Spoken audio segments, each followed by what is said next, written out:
Hoje nós vamos falar sobre a mombaça.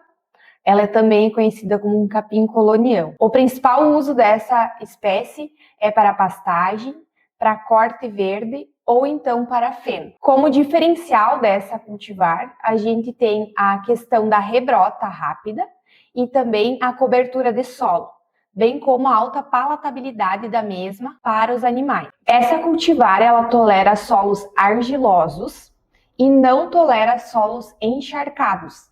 Ela necessita de solos bem drenados para o seu desenvolvimento. Ela não tolera também solos arenosos, nem solos rasos ou pobres.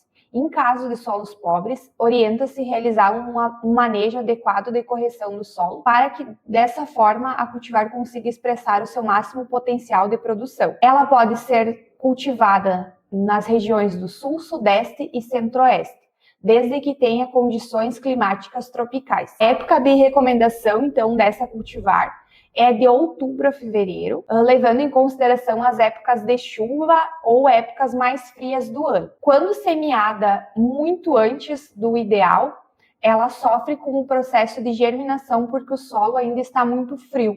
Quando o solo tem temperaturas menores do que 20 graus, essa cultivar tende a ter um desenvolvimento mais desuniforme. E após o período de fevereiro, essa cultivar ela tende a ter um desenvolvimento mais lento em virtude de dias mais frios também. A semeadura dessa cultivar pode ser a lanço ou em linha, levando em consideração que ela não pode ser utilizada como sobressemeadura, porque ela é uma cultivar que tem um desenvolvimento mais lento.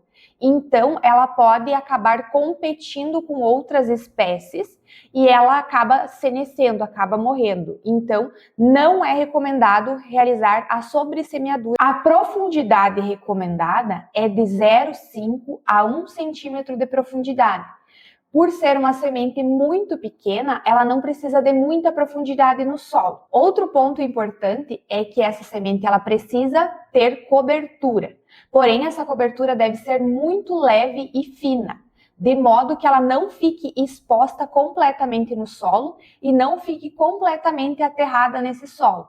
Porque se ela ficar com uma profundidade muito grande, ela vai ter dificuldade de germinar e pode-se ter uma perda de uma grande porcentagem de sementes devido a esta condição. Utiliza-se 10 quilos dessa semente quando for incrustada ou com revestimento e de 4 a 6 quilos dessa semente sem o incrustamento ou sem revestimento. Ela ainda tem a possibilidade de ser consorciada com leguminosas. O ideal é que essa cultivar ela tenha um período de pelo menos 2 semanas de umidade no solo após o período de semeadura, principalmente se ela for incrustada, porque ela necessita da umidade para conseguir romper essa película protetora e então realizar o seu processo de germinação. O tempo estimado de emergência desta planta, em condições favoráveis, é de 7 a 14 dias.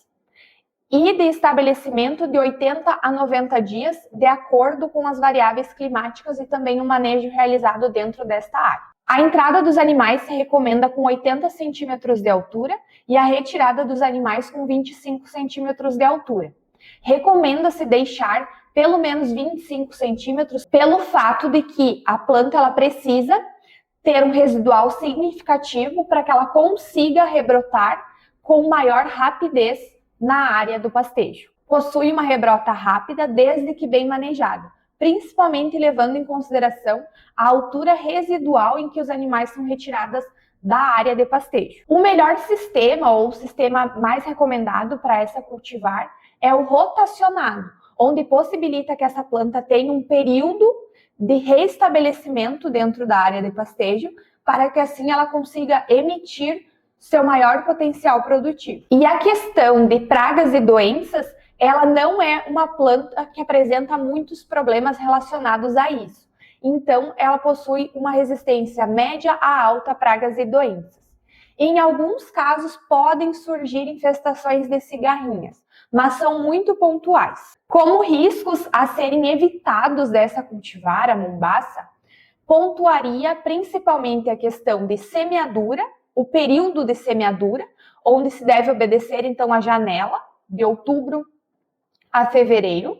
A questão de profundidade dessa semeadura também é um ponto crucial a ser observado. E também o período em que os animais vão ser colocados nesta área de pastejo, pelo fato de que esta planta ela precisa estar bem estabelecida, bem enraizada no solo para que ela não seja arrancada pelos animais, evitando então desta forma a perda dessa planta inteira pelo bocado do animal. Ela tem uma produção de massa seca de 10 a 12 toneladas por hectare por ano. Se o seu manejo for adequado, ela pode atingir volumes maiores do que 12 toneladas de produção de massa seca. O valor nutritivo dela também condiz com o manejo, ele gira em torno de 10 a 12%. Ela apresenta muitos benefícios para o solo.